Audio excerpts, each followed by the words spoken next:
Hi, welcome. This is Diamond Property Network channel, and I'm here today with Joyal Masih. He's one of our speakers. There is an event happening behind the wall currently, and Joyal will be one of our speakers later on. And Joyal will be talking about SaaS pensions, how to use SaaS pensions to fund your projects, property projects, or help other people with their projects. Joyal, just to begin with, who you are, what's your background, and why property, just general information about yourself. Okay, my name's Joel. I'm based in Bristol. Before I started doing property properly, I was a store manager and I worked in retail for 39 years. When I was age 55, I retired, picked up a pension like anybody else does, but then discovered SaaS and started using the pension and converted it into a SaaS pension and started using it on my property network sort of thing, journey. Mm-hmm. Okay, so for our listeners, there might be some who don't know what SaaS is. Can you explain what that means and how it works, etc.? Certainly. So what SaaS is, it's called Small Self-Administered Scheme. And you can have up to 11 people in that particular scheme. Okay, so that's what it actually stands for. I'm sure you can get a lot more information off YouTube or so forth, in terms of what it actually does. We are on YouTube now. Yeah, but I mean, in terms of knowing some more information about it, I'm sure you can find more channels that will give you that bit of information. But if you talk about my particular journey, what I did was I took my normal pension, okay, and converted it into a SaaS pension. And the reasons why I did it was because it gave me total control of my pension, okay, which means I didn't have to worry about anybody else controlling my pension or what would happen to my pension after I died, okay, because a SaaS pension sits in your trust. Okay, and so you can use it also on your property journey, which was what I was most interested in terms of doing. So I've used it to help me on my property journey. I've helped other people on their property journeys by becoming the lender. So I will lend my money to other people, right? Okay, and make money from the interest that I make from lending it to them. Okay. So there's two ways of actually doing it. You can help yourself and you can help other people as well. Oh, fantastic. Okay, so is there like a minimum budget you need to have accumulated in your pension to start with, or can we start now and then start building a SaaS pension slowly? Well, the way I did it, okay, my pension was just going to go into a normal pension pot, okay. I think there needs to be a certain amount of money that you need to put into it, okay, having your SaaS. Otherwise, it doesn't become economic to have a SaaS, okay, because there's cost like any other system for accumulated with having a SaaS, okay. So there needs to be a minimum, okay. Some people have as much as 40, 50,000 pound in it, okay, and then they can sort of build on it. Other people have 600, 700, a million.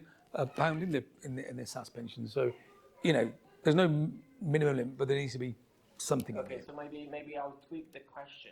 Who is it for? And how the person, why should someone choose to go with SaaS pension?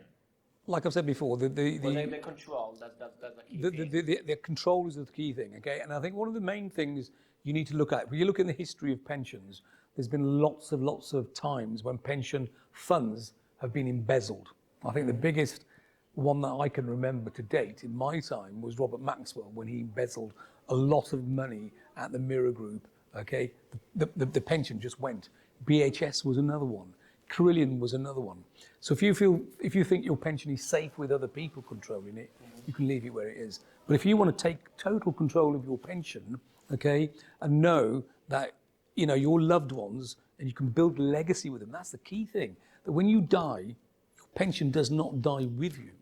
Okay, you pass it on to whoever you want to leave it for, be it your wife, your children, whoever you want to leave it for. Okay, 100% of it gets passed down because it sits in a trust. That's the beauty of it. okay? But alongside all of that, okay, is the numerous tax efficiencies of SaaS as well, okay? And the way that you can make money from it, okay, and use it today, not leave it, somewhere in a pension pot and wait for others to take advantage of it, which is what happens with my pension. I used to have somebody who looked after my pension. They would charge me monthly amounts for looking after my pension. And what do they do for it? In actual fact, nothing. So this time now, okay, I'm in total control of my pension. Right, okay, great answer. So how you can, is it a percentage you can use for yourself or to help others, or you can use 100% of your SaaS towards your deals or your investments, or how does it work? So you can use 50% of your pot pretty much for yourself, okay? And 50% you can actually 100% you can borrow out to other people, but 50% is what you can use for yourself. There are quite strict government guidelines in terms of what you can use and what you can't use yourself, okay? But generally speaking, 50% is what you can use on your own property journey. Okay, makes sense. Thanks for that. So let's say for our listeners, some of them may have a pension and they could convert, but for those who doesn't have a pension, right? They want to be a borrower. Yeah. They want to borrow money from others. What they can do to find those people, how they can convince, like, I don't know, maybe their friends, like, oh, you got money sitting in pension, I can use SaaS. Or what are the ways to find people with suspension who are ready to borrow funds to other investors? So for other people, they need to rather network and find out who is actually have got already SaaS pensions, because you can't just borrow from any pension. It's got to be a SaaS pension. Okay, so it's getting to know people that's got SaaS pensions, really. Yeah. So for example, I'm in a network group, okay? And within that network group, there's probably about 40, 50 of us that have got SaaS pensions, okay? And in that group, okay, there are always no shortage of people that want to borrow money. Never no shortage, okay? Because somebody's always got a project to do. So do a bit of networking, find out, where the different sort of SaaS network groups are. Because the people that are people with SaaS pensions, they need their funds actually, right, okay, lent out as much as possible to be earning the money, right, okay, to earn the interest on it. So it's a mutual benefit for everybody concerned. Makes sense. So, and I'm sure, like, after this talk, your talk today on a stage, there's about 100 odd people in the room. Yeah. And I'm sure there are people with a pension which they obviously don't know what they can do with it to convert those pension into SaaS. So I'm sure from today onwards, SaaS will be more known within Polish community, within Polish investors. There's for our event is specifically for Polish investors. We've got like speakers like yourself. So communities like this, like Diamond Property Network or any other communities, there are people who knows this stuff. Who's got suspension, they are savvy investors, and they are in this community for a reason, and they want to lend some of their money, some of the pensions to others. But not just pensions, these are they've got money in the bank, like within those communities. So I think that's the place to look for funds. Okay, let's touch up like on not necessarily your journey, but what advice would you give to people who want to start getting to the property? What would be the first steps, and where should they start? Can you tell us a bit about it?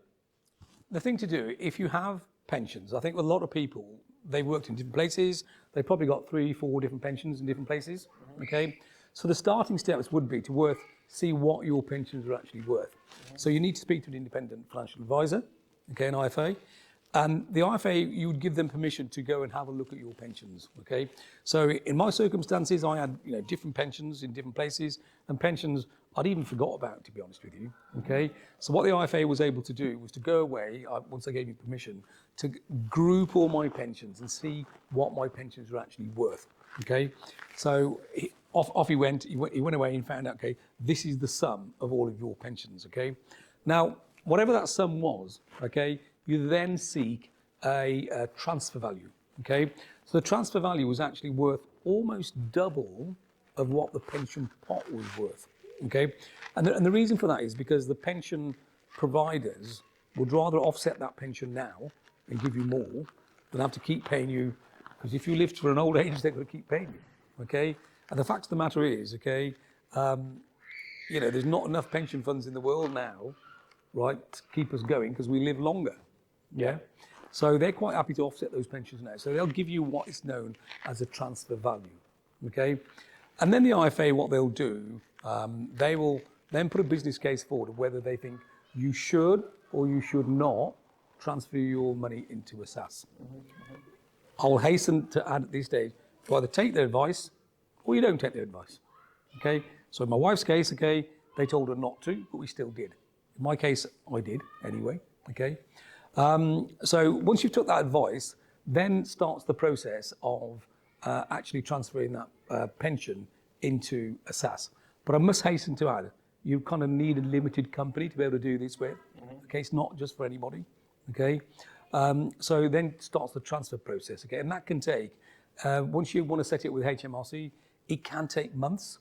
Okay, so I always say to people, don't bank on doing a project on that happening because it can take a long time to do. And then what you do is you also, once you know what that is, you get somebody like Landlord Pensions is who I used, okay? And then you also use an administrator. In my case, it was Whitehall, okay? So I use those guys, okay? And then the whole process can take 6 to 9 months.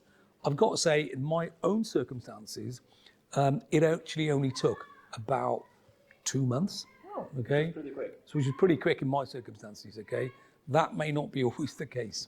Okay, so you wouldn't plan for like 6 to 9 months. Yeah. I mean, all I would say is I wouldn't plan anything until you see that money in your account. And one thing it gives you your biggest bank account. Okay, I remember you were saying that just by moving your money to pension, you saved quite a lot back then. Can you tell us a bit about the story? Yeah. When your pot sits in a normal pension, you absolutely have no control over it, okay? And I used to see my pension go up and down and up and down. And I remember when we left Europe, okay, the pension fund, Brexit, yeah, we the pension fund dropped quite a bit, okay, by quite a bit, something to the extent of some like £250,000. Wow. Dropped. On your pension? On my pension. £250,000 on Drop. your pension? Yeah. And I was like overnight thinking, oh my goodness me. Okay.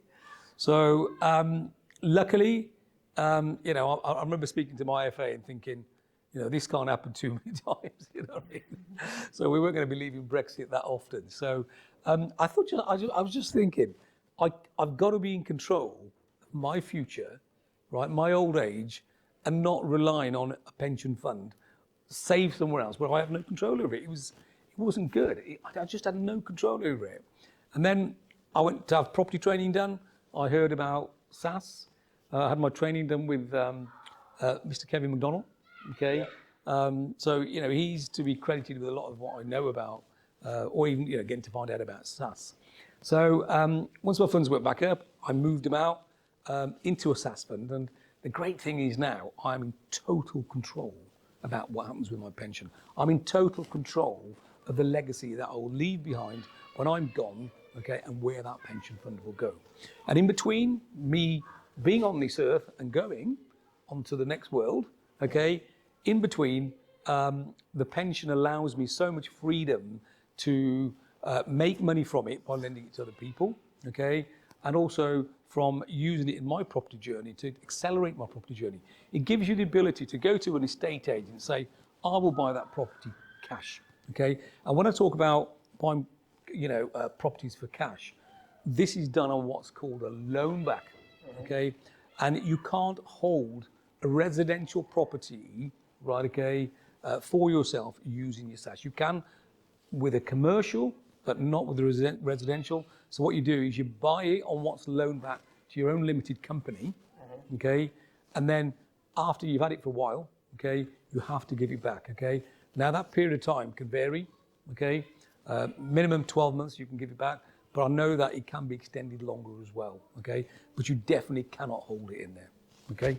But it gives you the ability to be able to go and just buy it. And I've had the advantage of going to estate agents, and they know that I'm going to buy it cash, so it puts you in a better stand against other people, Well, of course, because you haven't got to get a mortgage. First of all, it's your cash sitting in your account. It's not investors' cash who you then after looking to find and raise money from.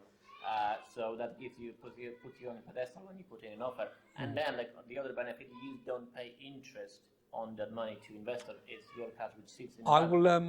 I'll stop you there just 2 seconds, because when you borrow money from the pension pot to my limited company, you do pay interest. Oh, you do pay, but it comes back. But it comes back to me, and that's the beauty of it. So in the last example of where I did that, I borrowed from my pot into my limited company, but when it had finished, afterwards, right, I took the money and put it back into my SAS pot. Yeah. So, and tell me about tax.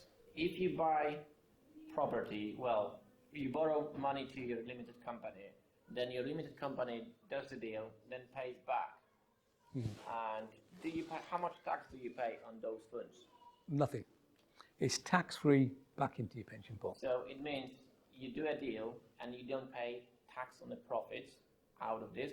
How about I've got a limited company and I want you to go to open a SAS, start putting money into SAS pension, right?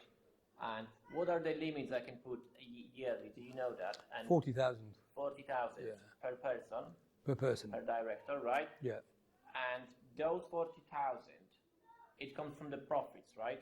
For the profits, in your company. Yeah. If I put it to SAS, do I pay tax on those profits? On the say it's £40,000. You put £40,000 in, you don't pay any tax on it, okay? Because it's now going to go into your pension.